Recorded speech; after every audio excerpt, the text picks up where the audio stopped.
Hello everyone. मैं आज Chhattisgarh board कक्षा 8वीं का मैथ स्टार्ट करने जा रहा हूँ। ये मेरा पहला प्रयास है, पहला वीडियो है। ये उन बच्चों के लिए है जो बच्चे किसी कारणवश स्कूल नहीं जा पा रहे हैं या ट्यूशन नहीं ले पा रहे हैं। वो बच्चे घर बैठे भी यहाँ सीख सकते हैं, उसी लिए ही बनाया जा रहा है ये वीडियो। तो हम लोग नया आज पहला चैप्टर स्टार्ट करने जा रहे हैं। पहला चैप्टर का नाम है वर्ग एवं घन। ठीक है, तो वर्ग और घन के बारे में हम लोग स्टार्ट करेंगे। सबसे पहले वर्ग एवं घन, 8वीं का पहला चैप्टर ये है, वर्ग एवं घन। ठीक है, इसको अंग्रेजी में बोला जाता है square and cube. Square and cube. वर्ग को बोला जाता है स्क्वायर, घन को बोला जाता है क्यूब। ठीक है, तो सबसे पहले हम लोग बात करेंगे वर्ग। वर्ग क्या होता है? ठीक है, तो वर्ग के बारे में चर्चा करेंगे। सबसे पहले देखो, आप लोग कक्षा 7वीं में घातांक चैप्टर पढ़ चुके हो। घातांक से ही ये वर्ग एवं घन बनते हैं। वर्ग और घन घातांक से ही रिलेटेड है। अगर घातांक आप लोग जानते हो, थोड़ा बहुत सुने हो, तो वर्ग एवं घन आप लोगों को बहुत आसानी से समझ में आ जाएगा। घातांक क्या होते हैं? घातांक क्या होते हैं, जैसे मान लीजिए आप कक्षा 7 में ऑलरेडी पढ़ चुके हो इसको। जैसे 3 का घात 4 लिखा मैं, इसका मतलब क्या है? इसका 3 का घातांक हम लोग क्या बोलेंगे? इसको बोलने का तरीका क्या है? 3 का घातांक 4 या 3 का घात 4। ठीक है, इसका मतलब क्या होता है? इसका मतलब होता है 3 को कितने बार गुणा करना? 4 बार गुणा करना। 3 को 4 बार गुणा करने के बाद जो आंसर आएगा, ठीक है, वही 3 का घात 4 का आंसर होगा। 3 तिया 9, 9 तिया 27, 27 तिया 81। तो यहाँ 3 का घातांक 4, इसका आंसर कितना आ रहा है? 81। अब देखो, यहाँ घातांक जितना घातांक रहेगा, ये ऊपर वाला को हम लोग घातांक बोलते हैं, नीचे वाला क्या कहलाएगा? आधार कहलाएगा। ये नीचे वाला जो है ये आधार है, और ये ऊपर में जो है ये उसका क्या है? घातांक। ठीक है, इसको बेस बोला जाता है अंग्रेजी में, और इसको एक्सपोनेंट या पावर्स भी बोलते हैं, पावर बोला जाता है। ठीक है, तो जितना उसका घातांक होगा उतना बार हम लोग क्या करेंगे? गुणा करेंगे। लेकिन देखो, यहाँ पे वर्ग और घन इसका यही घातांक है, लेकिन इनका अलग अलग नाम से इनको बताया गया है। वर्ग का मतलब होता है, जैसे यहाँ पे 3 का घात 4 था तो हम लोग 4 बार गुणा कर रहे हैं, तो उसी प्रकार वर्ग का मतलब होता है कोई भी संख्या को जब हम लोग 2 बार गुणा करेंगे उसको हम लोग क्या कहेंगे? वर्ग कहेंगे। मतलब ये घातांक का ही रूप है, लेकिन उसका एक अलग से नाम दे दिया गया है। 2 बार ही गुणा करना है तो क्या कहलाएगा? वो वर्ग कहलाएगा। उसी प्रकार घन का मतलब क्या होगा?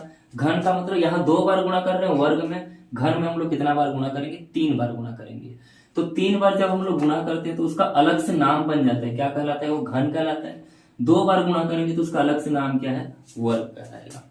ठीक है, उसी प्रकार देखो, उसके बाद 4 बार गुणा किए, 5 बार गुणा किए, तो उनके लिए अलग अलग नाम नहीं है। उनके लिए सबके लिए अलग नाम नहीं रखा जा सकता, उसीलिए उनको हम लोग घातांक के रूप में दर्शाया जाता है। ठीक है, तो वर्ग का मतलब क्या हो गया? अभी मैं बताया वर्ग का मतलब क्या है? जब एक संख्या को 2 बार गुणा किया जाए। जैसे फॉर एग्जाम्पल 2 का वर्ग लिखूंगा मैं, 2 का वर्ग, तो ये क्या हो जाएगा? 2 गुणा 2। 2 गुणा 2 कितना हो जाएगा? ये 4। तो यहाँ 2 का वर्ग, देखो यहाँ 3 का घातांक 4 था तो मैं 4 बार गुणा किया हूं। यहाँ 2 का वर्ग, अब इसको बोलेंगे कैसे? 2 का घातांक 2 भी बोल सकते हैं, लेकिन इनका बोलने का अलग से नाम रखा गया है कि वर्ग बोलेंगे। ठीक है, तो 2 का वर्ग कितना हो जाएगा? 4। 2 बार गुणा करेंगे 4 हो जाएगा। उसी प्रकार देखो 3 का वर्ग, 3 का वर्ग मतलब 3 गुणा 3, तो आंसर कितना आएगा इसका? 4। देखो 2 का वर्ग मतलब 2 का घातांक 2, 3 का वर्ग मतलब 3 का घातांक 2। जितना घातांक रहता है उतना बार गुणा करते हैं हम लोग। तो 3 का घातांक अगर 2 है तो 3 को कितना बार गुणा करना पड़ेगा? 2 बार गुणा करना पड़ेगा। तो नहीं, इसका 4 नहीं, इसका कितना आ जाएगा? 9 आ जाएगा। उसी प्रकार देखो 4 का घातांक 2 है या 4 का वर्ग, तो 4 गुणा 4, 4 चौक कितना हो जाएगा? 16 आ जाएगा। ठीक है, उसी प्रकार 5 का वर्ग, 5 का वर्ग मतलब 5 गुणा 5 कितना हो जाएगा? ये 25 हो जाएगा। 6 का वर्ग निकालेंगे तो 6 गुणा 6, तो ये कितना हो जाएगा? 36। तो इस प्रकार अलग अलग संख्याओं का हम लोग वर्ग निकाला जा सकता है, जिसको अंग्रेजी में क्या बोला जाता है, स्क्वायर बोला जाता है। स्क्वायर निकाला जा सकता है। उसी संख्या को एक बार उसी संख्या से पुनः गुणा करेंगे तो उस प्रोसेस को, उस एल्गोरिदम को, उस प्रोसेस को हम लोग क्या बोलते हैं, वर्ग करना बोलते हैं। क्या बोला जाएगा, वर्ग करना बोलेगा। ठीक है। अब देखो यहाँ पे ये जो है वर्ग, दो का वर्ग निकाले तो आंसर कितना आया, 4। 3 का वर्ग निकाले तो आंसर कितना आ रहा है, 9। 4 का वर्ग निकाले तो आंसर कितना आ रहा है, 16। 5 का वर्ग निकाले तो आंसर कितना आ रहा है, 25। 6 का वर्ग निकाले तो आंसर कितना आ रहा है, 36। तो ये जो संख्याएं हैं, इधर जो संख्याएं प्राप्त हो रहा है, इन संख्याओं को क्या बोला जाएगा, पूर्ण वर्ग बोला जाएगा। पूर्ण वर्ग संख्या, इनको क्या बोला जाएगा, पूर्ण वर्ग संख्या। क्यों बोलेंगे पूर्ण वर्ग संख्या, क्योंकि 9 किससे प्राप्त हुआ है, 3 को 2 बार गुणा किए हैं तो हम लोगों को कितना क्या प्राप्त हो रहा है, 9।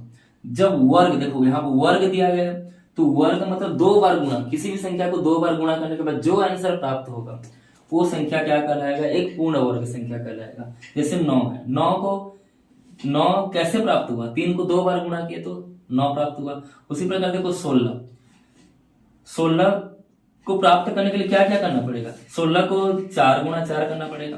तो 4 गुणा 4 करना पड़ेगा तो कितना आया, 4 गुणा 4 किया तो 16 आया। उसी प्रकार देखो इसको और भी एक 2 गुणा 8 भी तो 16 होता है, 2 गुणा 8 भी कितना, 16 ही होता है।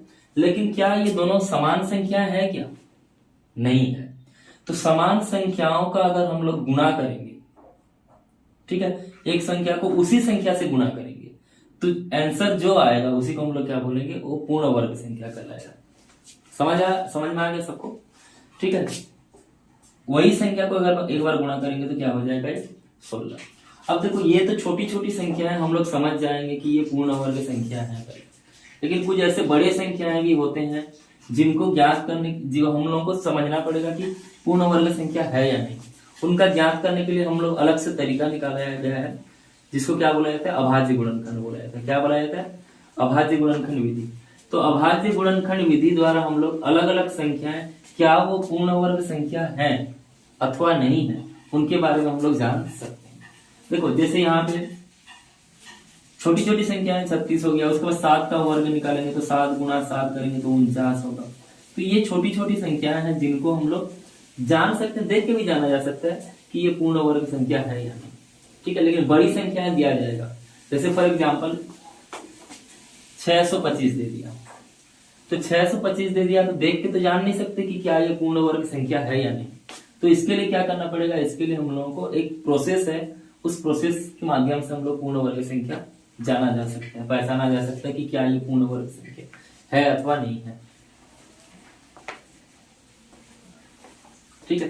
तो पूर्ण वर्ग संख्या जानने के लिए हम लोग को क्या प्रोसेस करना पड़ेगा, पूर्ण वर्ग संख्या जानने के लिए एक विधि है, उस विधि को सीखना पड़ेगा। उस विधि को हम लोग, उसका नाम क्या है, अभाज्य गुणनखंड विधि, ठीक है। उस विधि का नाम क्या है, अभाज्य गुणनखंड विधि, ठीक है। तो इसमें उस विधि का नाम है अभाज्य गुणनखंड विधि। इसको अंग्रेजी में बोला जाता है prime factorisation method. Prime factorisation method, ठीक है।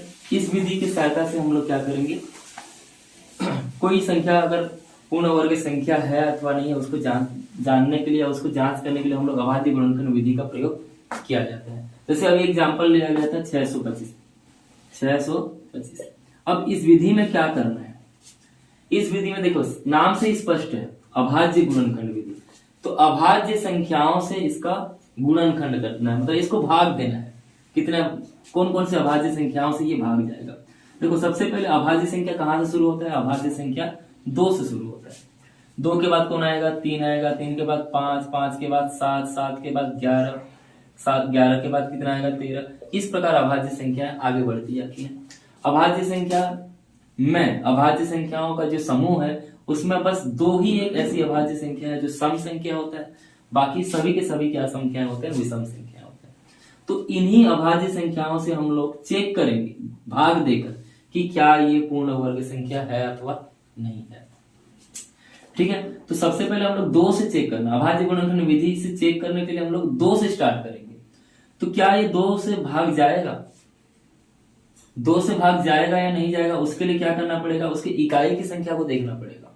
इकाई की संख्या में अगर 5 है तो ये 2 से नहीं जाएगा, क्योंकि वह संख्या जिसके इकाई में 0 रहता है, 2 रहता है, 4 रहता है, 6 रहता है, 8 रहता है, वही संख्या बस 2 से भाग जाता है, बाकी संख्याएं 2 से भाग नहीं जाते हैं।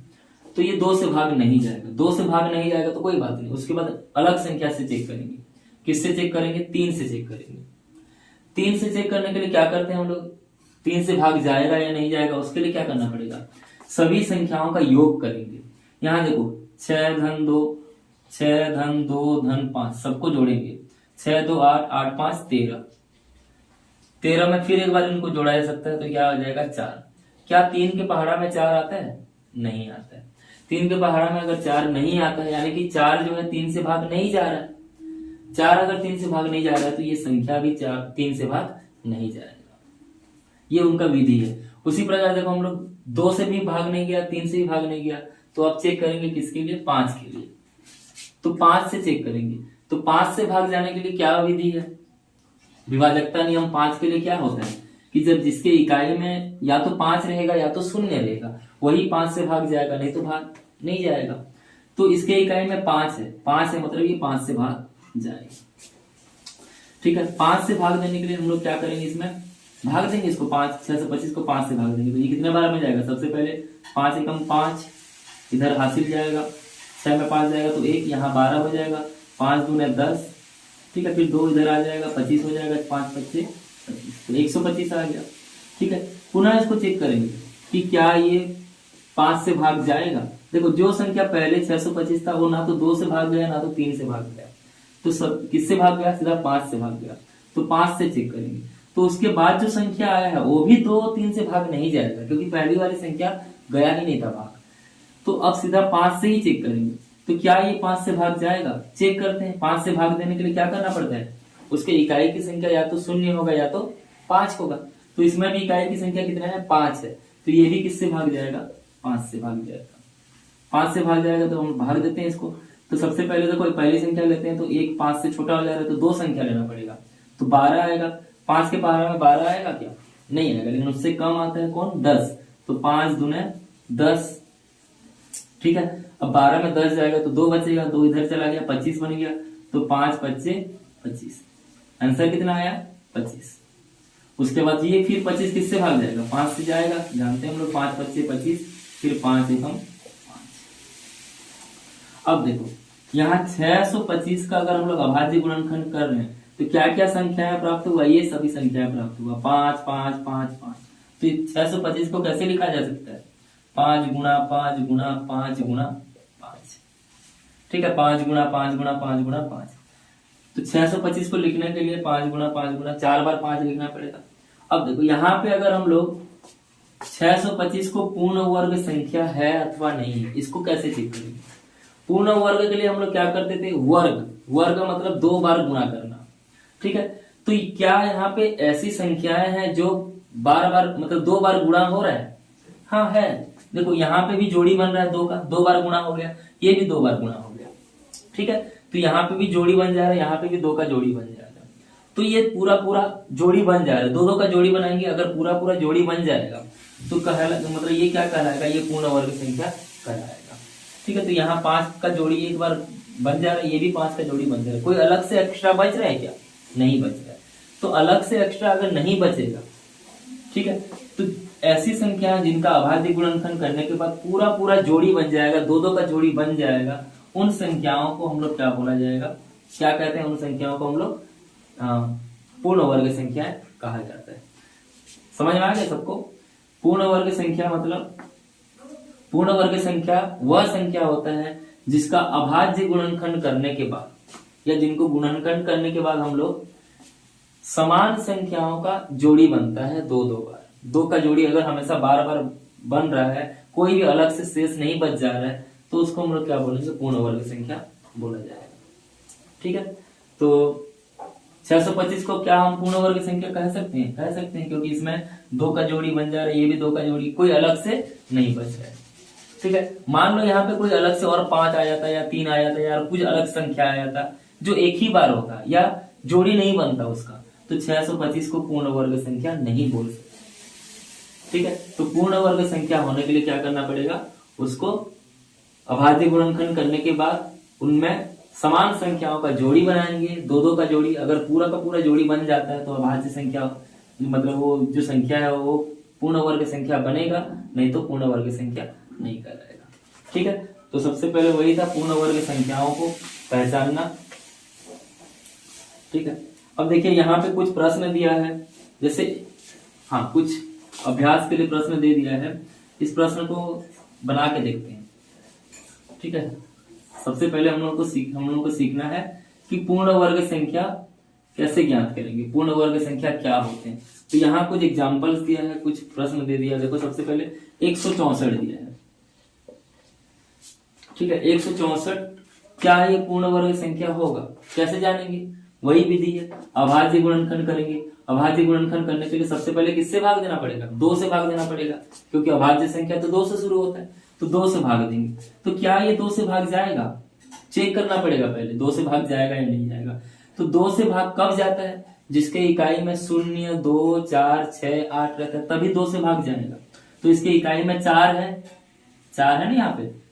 ठीक है, तो 4 है मतलब वो 2 से भाग जाएगा, तो इसको 2 से भाग देंगे।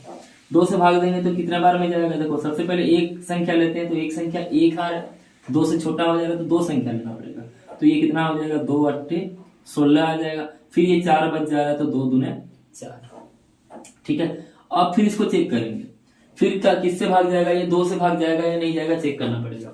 तो जिसके इकाई में 0, 2 रहता है, तो देखो इसकी इकाई में 2 आ रहा है, तो ये फिर 2 से भाग जाएगा, तो 2 से 2 4 2 1। ठीक है, अब देखो उसके बाद आ गया 41। ठीक है, 41 किससे भाग जाएगा, 41 खुद एक अभाज्य संख्या होता है, और अभाज्य संख्या मतलब क्या, जो अपने आप से भाग जाता है या 1 से भाग जाता है, वो संख्या को हम लोग क्या बोलते हैं, अभाज्य संख्या। तो क्या 41 किससे भाग जाएगा, किसी से भाग जाएगा क्या, 2 से 3 से, किसी से भाग जाएगा, किसी से भाग नहीं जाएगा। तो 41 किससे भाग जाएगा, 41 से कम 41। तो कहने का मतलब यहाँ 164 को हम लोग कैसे लिख सकते हैं, 2 गुणा 2 गुणा 41। देखो अब हम लोग जोड़ी बनाना स्टार्ट करेंगे। देखो यहाँ 2 का तो जोड़ी बन जा रहा है, लेकिन 4 का जोड़ी बन रहा है क्या, नहीं बन रहा है। 4 का यहाँ और एक रहता तो जोड़ी बनता, 4 का तो बस 41 का तो एक ही बार में आ रहा है, एक ही आ रहा है। ठीक है, तो यहाँ और जोड़ी नहीं बन पा रहा है, तो जोड़ी नहीं बन पा रहा है, तो इसको पूर्ण वर्ग संख्या होगा, ये पूर्ण वर्ग संख्या होगा कि नहीं होगा, पूर्ण वर्ग संख्या ये नहीं होगा। समझ में आया। तो इस प्रकार हम लोग इस विधि द्वारा हम लोग समझ सकते हैं कि पूर्ण वर्ग संख्या है या नहीं है। उसके बाद और एक एग्जांपल लेते हैं। ठीक है, और एक एग्जांपल ले लेते हैं। जैसे एग्जांपल यहाँ पे दिया है 256। अभाज्य गुणनखंड करो। अभाज्य गुणनखंड करने से पहले हम लोग किसके लिए चेक करेंगे, सबसे पहले 2 से। इसके इकाई में 6 है, मतलब ये 2 से भाग जाएगा, तो 2 से भाग जाएंगे तो एक संख्या, पहली संख्या को लेते हैं हम लोग। पहली संख्या में 2 है, 2 से भाग जाता है, तो 2 एकम 2। उसके बाद दूसरी संख्या 5 है, 2 के पहाड़ों में 5 आता नहीं है, तो 4 लेंगे, उससे कम वाला 2 दूने 4। अब इधर हासिल जाएगा, तो ये 16, 2 8 16। फिर 2 से भाग देंगे, क्योंकि इकाई में 8 है, तो 2 से भाग जाएगा। 2 से भाग जाएगा तो पहली संख्या 1 है, तो 1 तो छोटा हो जाएगा, तो 2 संख्या लेना पड़ेगा। 2 संख्या लेंगे तो ये 2 सबके 12 और 2 4 8। उसी प्रकार देखो ये 2 3 दूने, फिर 2 से भाग जाएगा तो 2 1 कम 2, इधर 12 आएगा, 2 छक्के 12। फिर 2 से भाग देंगे तो ये 2 8 16। फिर 2 से भाग देंगे तो ये 2 4। फिर 2 से भाग देंगे तो ये 2 दूने। फिर 2 से भाग देंगे तो ये 2 1। लास्ट में 1 आते तक आप लोगों को ऐसा भाग देना पड़ेगा। लास्ट में अगर 1 आ जाए तो अभाज्य गुणनखंड विधि खत्म हो जाएगा। ठीक है, उसके बाद हम लोग इसका लिखेंगे 256 में क्या क्या आ रहा है। तो सबसे पहले 2 2 2 सब 2 ही आ रहा है। कितने बार आ रहा है, 1 2 3 4 5 6 7 8। 2 गुणा 2 गुणा 2 गुणा 2 गुणा 2 गुणा 2, 8 बार लिख लिए। अब जोड़ी बनाना स्टार्ट करेंगे। 2 2 4 2 6 और 2 गुणा 2। तो 8 बार आएगा। अब जोड़ी बनाना स्टार्ट करते हैं। देखो यहाँ एक जोड़ी बन जा रहा है, इधर एक जोड़ी बन जा रहा है, इधर भी एक जोड़ी, इधर भी एक जोड़ी, यानी कि पूरा पूरा जोड़ी बन जा रहा है। तो पूरा पूरा जोड़ी बन जा रहा है, तो 256 क्या होगा, पूर्ण वर्ग संख्या होगा कि नहीं होगा, बताओ। पूर्ण वर्ग संख्या ये हो जाएगा। ठीक है, तो इस प्रकार हम लोग पूर्ण वर्ग संख्या, कौन सा पूर्ण वर्ग संख्या है, कौन सा पूर्ण वर्ग संख्या नहीं है, इसको जानने के लिए हम लोग कौन सा विधि अपनाते हैं, अभाज्य गुणनखंड विधि। इसको प्राइम फैक्टराइजेशन मेथड भी बोला जाता है। इसको हम लोग अपना के हम लोग ज्ञात कर सकते हैं।